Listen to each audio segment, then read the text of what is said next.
Writer's Block by Jocelyn Baumgartner. Lights up on the living area of a New York apartment. The stage includes a sofa, a kitchen, and a center stage desk with a desktop computer on it. One door leads out of the apartment, another to the bedroom. Jathan and Moira sit on opposite ends of the couch. They are clearly watching a movie as the dialogue of my best friend's wedding plays as they talk over it. They may be sharing a bowl of popcorn and curled up with blankets and pillows. It's a very cozy scene to look upon. It doesn't matter how many times I watch this. I always want her to get the guy, and I know she doesn't, but I want her to so bad. I mean, imagine being in love with your best friend and then realizing it's never gonna happen. Jathan looks over at Moira and smiles a sad smile. She doesn't see this as her eyes are still glued to the screen. They watch for a few more seconds. Then Jathan pauses the movie pointedly. Okay, what's up? What do you mean? Oh, come on. You've done this a million times since we were like, what, 12? You come over, pick some cheesy comfort movie, and eventually you spill all the stuff that's wrong, except today you are determined to not tell me what's up. So why are you here? Nothing's wrong. I just... Okay. Fine. My editor told me he needs the first 3 chapters of my new book by Monday, and I've got nothing. I don't even have an idea. It's just nothing. You haven't got nothing. Oh, and did I mention my luggage got stolen on the way here? And part of my luggage got lost on the plane. And I lost my wallet. I'm a walking sob story. Wow. I can, make some tea. I'll have no job, no money, no underwear. Underwear? I lost it. Just leave me here to die. Curls up into a ball. No. Walking over to her and sitting her upright on the couch. You are not dying here. Not on my new sofa, anyway. Come here. He leads her to the writing desk. Oh, so you want me to die at the writing desk? I get it. No, that's fine. It's probably gonna happen. More. Just write something. She tries to stand, but he puts her back in the chair, so she does everything she can to not look at the computer screen. I'd really rather not. Turns away in frustration. You're impossible. Seizing the opportunity of him looking away, Moira gets out of the chair quickly and runs to the opposite side of the apartment. I know. Jathan walks towards Moira as though coaxing a wild animal out of hiding. She avoids him by mimicking his movements. It's okay. We'll play a game of word association. What do you mean word association? That's what I always do when I'm stuck. How would that even work? You're a freelance writer now. You do reviews and stuff. That's not creative.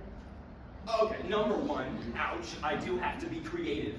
Number 2, it's just a way to make yourself come up with words. They don't have to do with what you're writing. It gets the juices flowing. Just She sits on the counter of the kitchen. cow. What? Cow. Move. Is that actually the first thing that popped in your head? Actually, the first thing that popped into my head was, this is what I've come to? Can you please take this seriously? This is serious. I could lose my job, and I'm sitting here making cow sounds when I should be typing away, but I have nothing to write. A deflating pause. She looks longingly at Jathan while he stares straight ahead, contemplating what move to try next, not noticing her gaze. Why do you move? What? Why do you move? We had that plan to stay and take the Chicago writing scene by storm, whatever that meant. And then you moved here, the Big Apple. I just still don't get it. 3 years ago, since I moved, and you're just now asking me this? Well, you never did tell me, and I was trying to be supportive, but you're very hard to decode sometimes. Okay, it's okay. You know how you feel stuck now? That's how I felt years ago, a couple years after college, remember? When I couldn't seem to write anything that would catch on, and you started to get published, and I just felt like I couldn't get anywhere staying in Chicago. I didn't want to leave you, obviously, but I just didn't feel like anything was waiting for me there. Okay, and you didn't bring any of this up because... I didn't want to be a wet blanket on your success. You're my best friend. I would have wanted to know. Well, I see that now. What happened to us? Remember, we were in that creative writing class in high school? That's where I got the idea for my first book series that got me to where I am now. It was so simple. I put everything into those stories, and now I feel like I'm trying to squeeze toothpaste out of an empty tube. I love those books. And Chronos Chronicles. I remember that first time you came up with it. Weren't you obsessed with Greek mythology? Stop! Yes, yes! We're gonna pretend that's not how all of this started. It's okay. All creative people are a little weird. Shut up. I'm just saying. I remember the passion you had for it. We were at that 7-Eleven down by McKinley Park, right? You said, Jason, you're never gonna believe this idea I had for a story for class. It's these kids that find a pocket watch that takes them back in time, but also to this world where the Greek gods exist. Yes, I remember very clearly. And you told me that that was the worst idea you'd ever heard. But you were so excited that I just had to see where it went. Then you started telling me the story, and I couldn't get enough. You aren't going to have that effect unless you feel that strongly about your idea. Maybe.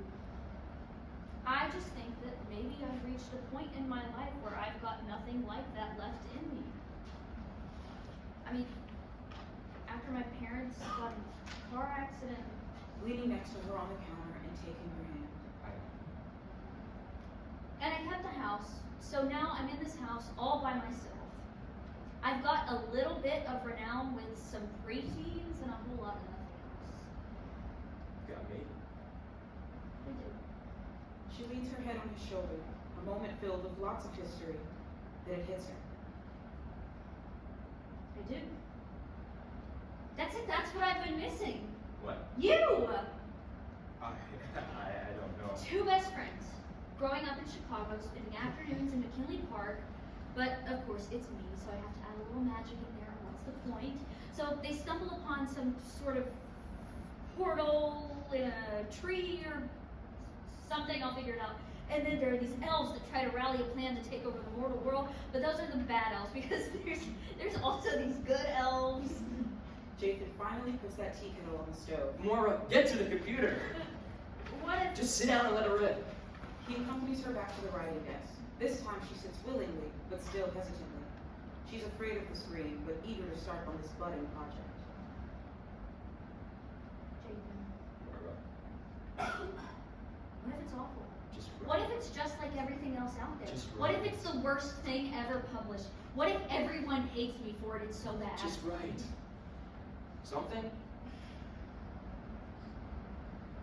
I've got nothing good to say. Then say something bad. What? Say something bad.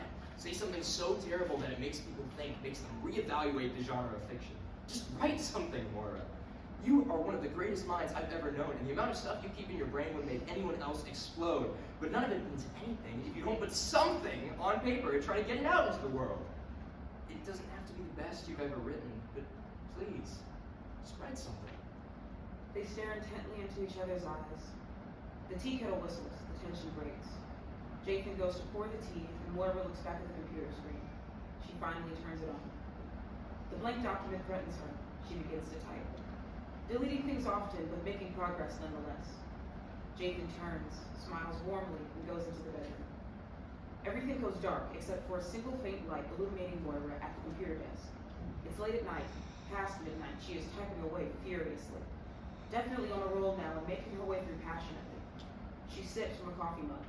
Maybe we see her get up and pace back and forth inside the constraints of the light, then sit back down again and begin typing furiously. Lights go black. When they come up, Moira is face down on the desk, asleep. She wakes up as Jathan opens the bedroom door, Morning. popping out of the desk chair. I did it. Jason, I did it. Did what? I finished the chapter. Well, I finished like 6 of the chapters, and I've still got more ideas, but I really think this Mora, is gonna that's be great. incredible! Jathan hugs her. As they're released from the hug, they look into each other's eyes, and Jathan kisses her. I'm so sorry. I just... Don't be. She thinks, then kisses him. Well, I'm glad we have that figured Yeah. out. Wait, Starting to move toward the CD player. I wanted to do this for a long time. He puts a CD in the player.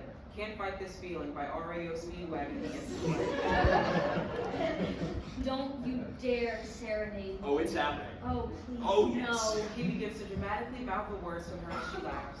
They start to dance, stumbling about the room, laughing and reveling in the joy of finally admitting feelings. End of play.